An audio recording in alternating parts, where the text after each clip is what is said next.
Good evening, students. I'm Smriti, your history and English teacher. I'm going to teach you today the 7th class NCERT Purvi's first chapter, The River Day Spoke by Kamla Nair. आज उसके latest discuss वाले जितने भी पूरा आपका है इतना लंबा चौड़ा एक्सरसाइजेस पूरा कर लेते हैं। पहले तो आपको ये मैं बता दूं कि इसमें क्या है कि कंप्लीट द टेबल। फर्स्ट जो है आपके पेज नंबर 6 में complete the table given below with Janvi's question in column 1 and river is answer in column 2 and check your answer with the teacher. अब कॉलम 1 में है कि ये देख लीजिए कि why the moon always come from behind the hills. ठीक है, अब जानवी का क्वेश्चन होता है और रिवर का क्या आंसर होता है कि it goes down towards the sea, I have seen it. It always take the same path over the mountains and down to the sea like me.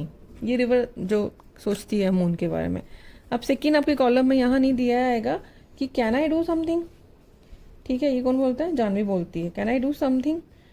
Little girls can do as much as little boys. ये river बोलती है उनको, वो कहते हैं कि मैं कुछ कर सकती हूँ। तो उसने बोला कि the little girls can do as much as little boys. Third आपके कॉलम में आएगा व्हाट आर शिप्स। शिप्स क्या होती हैं? तो उसने बोला big boats, so big that they can take hundreds of people, they sail along the sea with lights that shine all night. Will they come here. आपका fourth जो देखिए book पे विल दे कम हियर, यहाँ पे आएगा no they won't, they are too big. उसने बोला छोटी सी रिवर के पास क्या तुम्हारी रिवर के ऊपर वो बड़ी बड़ी बोट आती हैं? उसने बोला नहीं, यहाँ नहीं आती, यहाँ तो चंदू का जो कैटामैरान छोटी वाली होती है सिर्फ वही मेरे लिए अच्छी है। He can take you to see a ship someday. वो तुम्हें बिठा के सी में ले जाएगा और वहाँ तुम्हें बड़ी बड़ी शिप्स दिखा सकता है। ठीक है, अब आते हैं हम आगे बढ़ते हैं। Read the extract. एक्सट्रैक्ट में जो पोइम से आपके स्टोरी से दिया ये कुछ लाइनें हैं, अब उनके आंसर्स देने हैं। उसमें क्या है देखिए, you shouldn't cry you know the voice went on. कौन? रिवर बोल रही होती है उसको, वो रोज जानवी रो रही होती है। तो and you really shouldn't be scared, डरना भी नहीं चाहिए। When you have been coming here to see me every day, well almost every day she was puzzled. वो पजल हो जाती है। It was such a voice like the river, it could be the river. Well tell me all about, said the river, for it was the river I have got to hurry reach the C you know. ठीक है, अब इसका क्या आएगा इसका answer? इसका answer क्या है कि complete the sentence with the correct option that those given the brackets में। The tone of the river is given, जो दिया है क्या एश्योरिंग है या सिंपथाइजिंग? आपको क्या लग रहा है ये क्या है? एश्योरिंग। क्या है? Assuring. Selective phrase from the extract which shows that Jahnavi was a frequent visitor to the spot.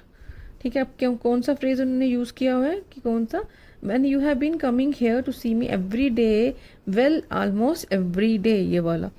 Choose the correct option to complete the sentence. The use of an exclamation mark at the end of the line. It couldn't be the river expresses. तो ये it couldn't be the river, तो ये कौन सा exclamation mark है? आपको क्या लगता है ये कौन सा है? कि क्या ये एक्साइटमेंट का है, हेजिटेशन का, इरिटेशन का है, या डिसबिलीफ का? डिसबिलीफ का। वो आवाज़ को पहचान नहीं पाती है जानवी, सोचती कहाँ से आवाज़ आ रही है। Choose the 3 qualities of river highlighted in the extract from the words in the box given below. Affectionate है, फॉरगिविंग है, थॉटफुल है, इम्पेशेंट है, काइंड हार्टेड है। तो ये क्या आएगा? एक तो अफेक्शनेट है, थॉटफुल है और काइंड हार्टेड। ठीक है, ये आ गया आपका। अब नेक्स्ट पढ़ते हैं सेकेंड वाला। इसमें आता है can I do something, asked Jahnavi. Well it's up to you, said the river. Seems to be little girls can do as much as little boys. They swim as fast as little boys. You just slip along one morning and sit there in the school and listen to what's going on, and maybe the teacher will let you stay. I couldn't. Gasp Jahnavi. Gasp मतलब ऐसे लंबी लंबी सी सांस लेती है कि नहीं ऐसा नहीं होगा। I couldn't. They would scared me. They would chase me out. है ना? Complete the sentence with an appropriate reason. अब रिवर के हिसाब से there is no difference between girls and boys. Because क्यों? क्योंकि वो कुछ भी कर सकती हैं, गर्ल्स भी ऐसे कर सकती हैं। They can do the same things like the swim as fast as a little boys. Second है कि identify whether the following statement is true or false. The river encourages Janvi to have faith in herself and fulfill her desire to go to school. तो ये क्या है? ये सच है, it's true. It tells her to try school and trust herself. Second क्या है? Choose. अब next है कि choose the correct option to complete the sentence. When the river suggest that Janvi should slip along. It means that she should move quickly, casually, quietly, confidently. तो answer क्या है? Quietly. Slip along means quietly. What does the repetition of the phrase I couldn't tell us? Answer आएगा इसका scared and unsure. ठीक है, अब आता है जी आपके क्वेश्चन आंसर्स. फर्स्ट क्वेश्चन क्या है आपका? Why does the writer describe different aspects of nature in great detail at the beginning of the story? Why do you think the writer does this? क्यों किया उसने ऐसा? Why? The writer describes the kingfisher's blue wings. करता है ना, उसमें डुबकी मार रहा था पानी में. The green lizard होती है. The river to create a beautiful picture and show Janvi's love for nature. It makes the story enjoyable and hints that river is special. River को special दिया, पूरा story river पे है और girl पे है. The writer does this to capture our interest and connect Janvi to her surroundings से. Second आपका आता है how did the river know so much about Janvi? वो कैसे जानती जानवी के बारे में? क्योंकि वो रोज आती थी वहाँ पे. The river knew a lot about Janvi because she visited it nearly every day, talking and sharing her thoughts. It observe her and saw she was not afraid of lizards and other creatures. Next question. Janvi says and I am so old now they will never let me go. What can you infer about Janvi's and the school from this line? Answer हम इसको क्या लिखेंगे कि जानवी सोचती है, thinks she is too old, not old, मतलब almost 10 years old होती है बेचारी, टू स्टार्ट स्कूल के लिए. एंड परहैप्स हर फैमिली और the school will not allow older students. She feels she has missed her chance. Fourth question. Why did the river laugh when Janvi said she would be scared at school? The river laughed. हंसती है क्यों? वो क्या तुम डरती हो? Because Janvi is brave with lizards and spiders but scared of school. It finds it funny since she is usually fearless होती है वो. Fifth question. Why should Janvi follow the river's advice? हम क्या लिखेंगे? She should follow it because the river knows her well and gave her a good plan to sneak into school. मैं school में जाके देखो तो सही, झांकी तो मारो उसमें. It worked and the teacher agreed. Next question, sixth question. How does the conversation between Janvi and the river make the story more appealing? The talking river makes the story exciting and magical. It reveals Janvi's hopes and fears, keeping us eager to know what happens next. What is the main message that the writer जो है हमारी intends to convey? The writer teaches us to be brave, बनो, अपने डर को बाहर निकालो, डर के आगे जीत है. And pursue our dreams like going to school. It also shows that girls can do anything boys can if they try well. Okay, अब हम नेक्स्ट वाले पे आते हैं, लेट अस लर्न में, कि भैया you have learn that naming words are called nouns. है ना, नाउन क्या होता है? किसी चीज़ का person, place or thing, and only proper nouns begin with a capital letter. Why has the author used a capital letter for the river even when it is a common noun है वो? Clue. Has the river been given qualities of a human being? Answer हम इसका लिख सकते हैं कि भाई real life में रिवर्स डोंट स्पीक, नहीं बोलती तो है नहीं रिवर. ठीक है, और स्टोरी में क्या है कि ऑथर उसको पर्सोनीफाई कर रहा है रिवर को, कुछ पर्सोनिफिकेशन यूज़ किया है रिवर की कि वो acts like a human being. उसका नाम लगा लो, guiding the girl and emphasising the importance of education. The author uses the capital R for the river because the river acts like a person. वो एक मतलब हम उसे ये वो एक लिविंग क्रिएचर हो गया समझ लो. मतलब वो उसको उन्होंने उसको एक नाम दे दिया, किसी पर्सन का नाम दे दिया ना, person place or a thing. तो it talks and helps Janvi. It is a character with human abilities. ये ह्यूमन करेक्टर बना दिया उसको, not just water. This helps the readers feel that river has its own voice, feelings and wisdom, making it more powerful and meaningful in the story. कुछ words दिए हैं related to sounds in the text. Pick up the word from the text and write them next to the correct definition. ठीक है, अब क्या है इसका? made a high pitched pursing sound.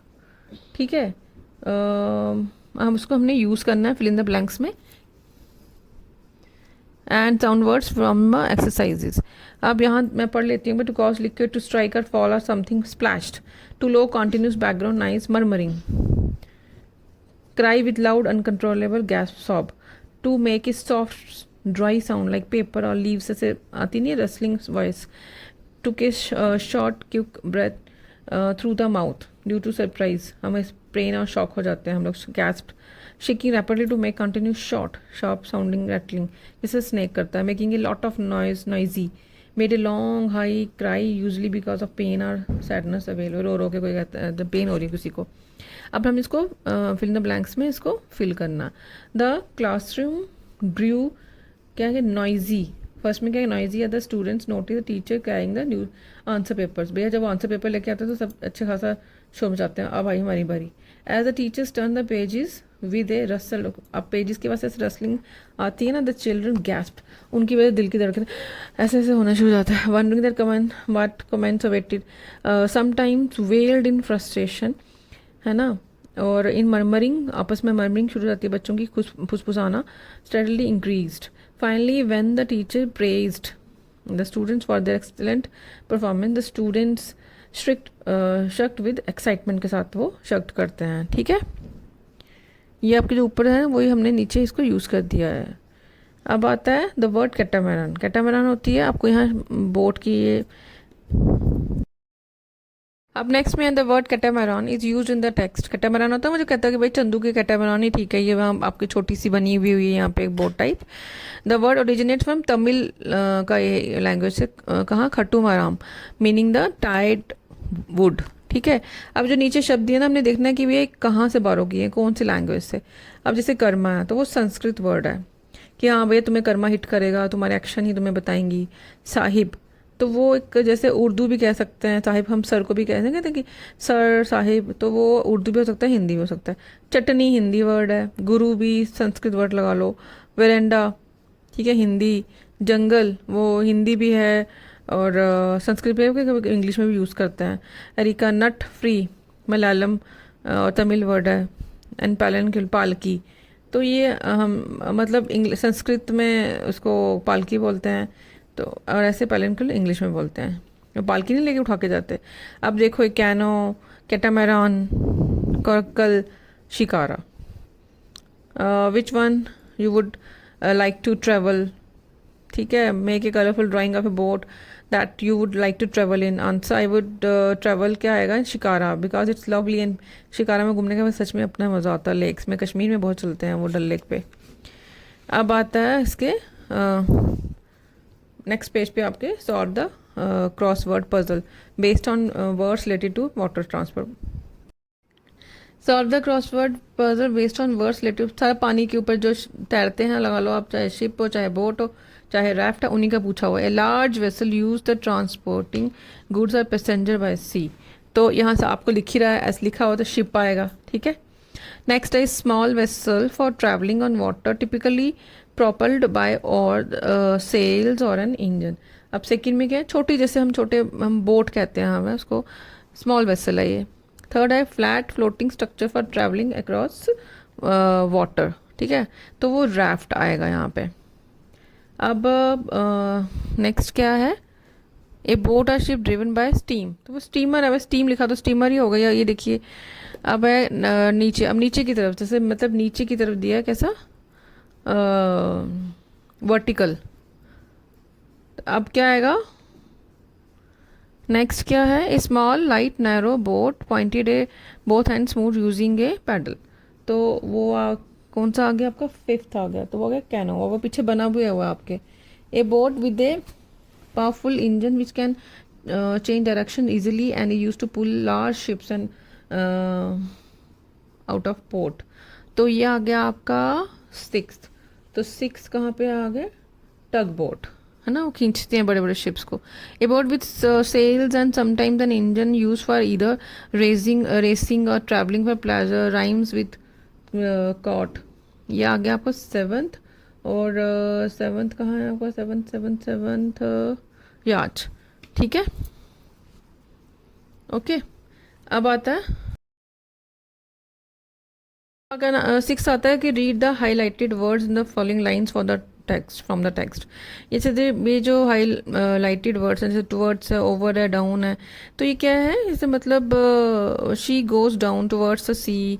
Propositions हैं ये. I have seen her, she always takes the same way over the mountains. Down on, over, ये सब क्या है आपके prepositions. Are words indicate the relationship between noun and pronouns के, कोई sentence पूरा करना हो है ना, तो ये उसके लिए हैं। And other elements in sentence they show direction, location, time और लॉजिकल रिलेशन बिटवीन आइडियाज। अब इनको fill in the blanks with suitable prepositions given in the bracket. Janvi के हमने इन प्रपोजिशंस को आपने यूज़ करना है। एट, इन, ऑन, है ना, she is under table, she is over table, she is on the table. ऐसे Janvi takes the river's advice and goes to school on her first day, on her first day, ठीक है। At school है ना, at school आएगा। Janvi stood nervously, खड़ी हो जाती है, तो कहाँ खड़ी हो जाती है, outside the gate, clutching her bag close to her, the bell rang and she hurried, ठीक है। थ्रू थर्ड क्या कहाँ गया आपका थर्ड, हाँ, inside the bustling classroom she found a seat between two friends classmates. देखो ये बिटवीन अगर दो के बीच में आता है तो बिटवीन आता है, ज़्यादा हो तो अमंग आएगा। अच्छा, the teacher greeted them warmly and started lesson about numbers. Janvi listened attentively, feeling excited for the, कहाँ गया आपका, अच्छा, about the new adventure ahead, ठीक है, यहाँ about आ जाएगा। अब नेक्स्ट आता है seventh, read the highlighted words in the following sentence from the text. A Kingfisher swept down it wings and arrow of blue in the sunlight. Words like on, off, up, down can function both as preposition and adverb. She ran up the stairs. Preposition she rang me up, ये adverb है, ठीक है। मैंने कहा नहीं, up, down, over, off, ये सब क्या है, prepositions है। Remember if prepositions will always be followed by an object, जैसे noun के बाद preposition आएगी, whereas adverb will tell you more about the action. adverb है कि जो action है ना उसके बारे में बता रहा है, ठीक है, कि वो कैसे action हो रहा है, बुरा, अच्छा। ये the cat jumped, क्या आएगा यहाँ पे, on the table, ठीक है जी। the children played happily, क्योंकि वो अब प्ले तो कर रहे हैं, कैसे कर रहे हैं, हैप्पीली कर रहे हैं, सैडली कर रहे हैं, happily. She quickly ran through the park, ये प्रपोजिशन आ गया आपका। Helicopter was hovering quietly, adverb है भैया, ऊपर क्या करोगे, क्वाइटली बोलोगे, एडवर्ब्स की क्वालिटी बताओगे, कैसे हॉवर कर रहा है, घूम रहा है। We were just walking carefully, ठीक है। After thoroughly wiping his shoes he stepped inside, she drove slowly through the sharp curve, he place the keys on the mat before leaving, ये under the mat, on the mat, ठीक है, ये आ गया। अब ये लेटर्स लिसन में क्या है, आपको चैप्टर पेज नंबर 39 में जाना है, वहाँ पढ़ना है आपने, सिर्फ आपने सुनना है कि कौन सी लाइन किसने बोली है। अगर पेज नंबर 39 में जाएंगे तो मैं आपको पहले बता दूँ कि उसमें किस किसने बोला है। एक होम मेकर ने बोला है, मैंने उसको, अब ये जो वर्ड आपको जो लेटर्स लिसन में दिया गया हुआ है, ये आपको क्या करना है, आपको पेज नंबर 39 में जाना है, वहाँ जाके वहाँ पर पूरी स्क्रिप्ट अच्छे से पढ़नी है कि भैया पहले किसने बोला, बाद में किसने बोला, ठीक है। बस उन मतलब आपको सिर्फ देखना है, उसमें ट्रांसक्रिप्ट दी हुई है इसकी, उसमें एक फादर हैं, ग्रैंड मदर हैं, टीचर है, स्टूडेंट और पाँच में जो हैं आपके प्रिंसिपल के उनके शब्द हैं। तो कौन कौन से शब्द यूज़ हुए हैं बस ये देखना है आपने, ठीक है। जैसे इसमें फर्स्ट स्टेटमेंट है, promotes active participation for all in school activities, तो ये प्रिंसिपल बोलते हैं। प्रिंसिपल कौन सा स्पीकर है, स्पीकर नंबर 5, ठीक है। अब आता है कि comments on how school makes learning mathematics joyful, ये वहाँ किसी ने नहीं बोला, पेज नंबर 39 में बोला ही नहीं किसी ने। अब shares that school also means नहीं, believes in the power of education that leads to the freedom of choice, ये फादर बोलते हैं, ठीक है। फादर वहाँ पे कौन से स्पीकर हैं, फादर हैं यहाँ पे स्पीकर नंबर 1। फिर है कि shares that school also means companionship, तो ये आते हैं आपके स्टूडेंट बोलते हैं, तो स्टूडेंट आ गया 4th। Understand that boys and girls have different ability, कोई नहीं बोलता। Pursuits the parents to grant permission to attend school, grandmother बोलती है, speaker number 2। Believes that learning skill is not gender based, तो ये principal बोलते हैं, ठीक है। अब आता है आपका लेट अस स्पीक पे। Okay students, thank you so much, मैंने आपको ये अच्छे से पूरे चैप्टर करवा लिए हैं। आखिर का एक दो चीज़ रहती है, बहुत ही सिंपल है, वो सिचुएशन पे दी हुई है कि दो स्टूडेंट्स के बीच में कोई प्रॉब्लम है, तो आपको ये सिचुएशन, एक स्टूडेंट क्या बोलता है सिचुएशन को लेकर, दूसरे स्टूडेंट की क्या सोच है, ठीक है। मैंने बड़ा अच्छे से पढ़ लिया है, प्लीज़ इसको अच्छे से सुन लीजिएगा और प्लीज़ लाइक कर दीजिएगा, सब्सक्राइब भी कर दीजिएगा। Thank you so much, good night.